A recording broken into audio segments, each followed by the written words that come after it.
Hi, everyone. In this second video of our series, we're talking about a gladiator's life in images. We're looking at material and visual evidence from ancient Rome, both of gladiators proper, that is, items that gladiators touched and used and had, and that were found at sites like a gladiatorial barracks in Pompeii, but also things that gladiators didn't touch and use so much as that they inspired and were reflected in. So these are kind of the popular receptions of gladiatorial combats. So for this, we're thinking more like tchotchkes, memorabilia, things like that, which give us a more holistic and social view of the sport rather than a more practical one. But let's start with the practical. Let's start with the real, the realia of gladiatorial combat in ancient Rome. Let's start with this helmet. I think we may have seen this one before. This is from the gladiatorial barracks at Pompeii. So buried under the eruption of Vesuvius. That's why it hasn't been melted down. That's why it's in such good shape. So another kind of Murmillo style helmet here. And what's remarkable about this one is it's not as ornate as some that we've seen, but it's still pretty remarkably decorated. And it's depicting scenes from the fall of Troy. We see the Palladion here. We see Neoptolemus, the son of Achilles, attacking a Trojan princess. Content warning, right? This is violent. But again, of course, that's part of the point. It's not accidental that these are military scenes from Greek myth that are being explored and discussed on this helmet.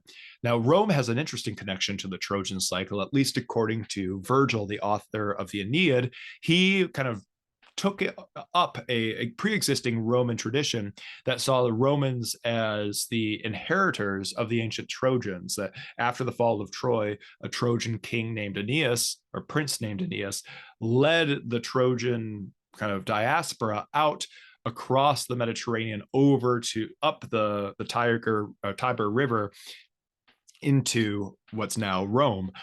So what we've got here is violence depicted on the helmet that has a lot to do with ethno-nationalism, and then participating on this gladiator who may or may not be aware of this myth, may or may not be Roman, may or may not speak Latin very well, fighting in the arena and in the barracks at Pompeii. It's a pretty remarkable thing to have these and to think about all the layers of violence and myth making and spectacle that are a part of all of this. So there's a little zoom in. There's Neoptolemus acting quite badly. We could also look at something like this, a little bit more broadly iconographic. We've got heads here. We've got images of lions, other things just to be kind of impressively detailed. I mean, all the little flourishes here are very impressive on the shin guard.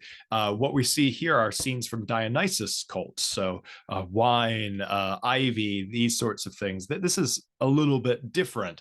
But again, we're seeing religion and Greek stories being conflated with Roman identity and the violence of the arena. It's a remarkable thing to get into any of these items and to think about their layered meanings.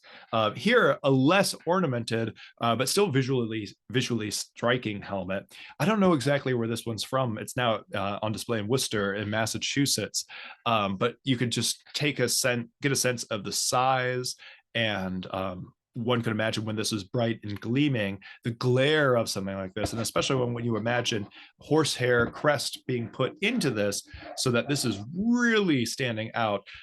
Even a less, expertly and minutely decorated element of their armor and costume would be impressive.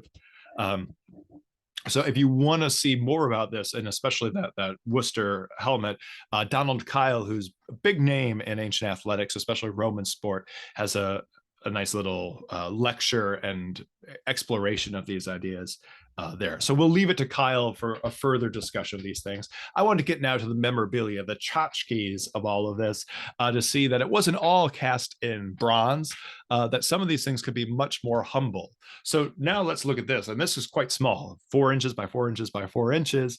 It's a terracotta lamp in the form of a gladiatorial helmet. So you can see it's not perfect, but this is made of fired clay. And then back, before tallow candles, before whale oil, far before electricity, the way that Romans would, use light into the evening hours was by having a lot of oil powered candles. So you'd pour in olive oil, presumably other oils were available too, have a little wick and then light them up. And this would be the sort of bedside light that you would have as you read or did the dishes or did whatever you needed to do to wrap things up before heading to bed.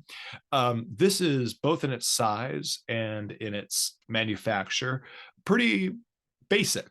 I imagine some of us in this in our class could make this ourselves. I don't think I could, but I know some of you could.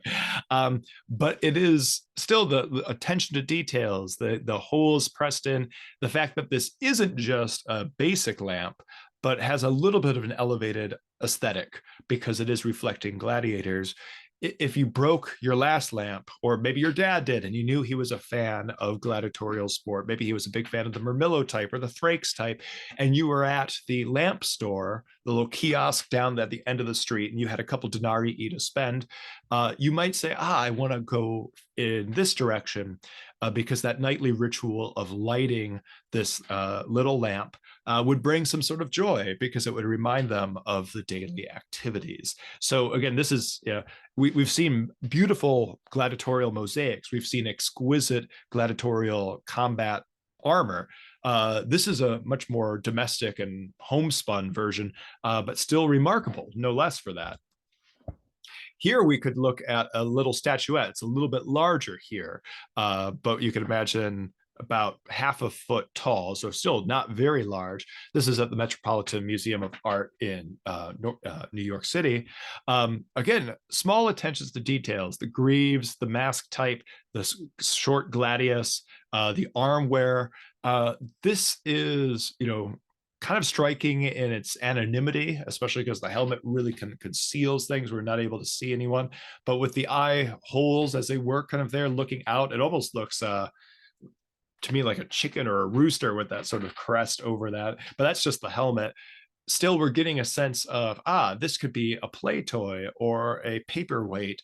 Whatever it is, this statuette is going to have some sort of, value for its owner. And this is something that you wouldn't need to be a wealthy Roman to own.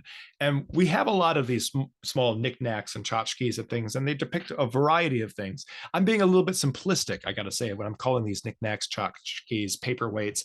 A lot of these might have ritual functions, more practical functions within the home. Sometimes we don't understand these things too well, or it's hard without a proper findsight to really understand how any of these items was being used specifically.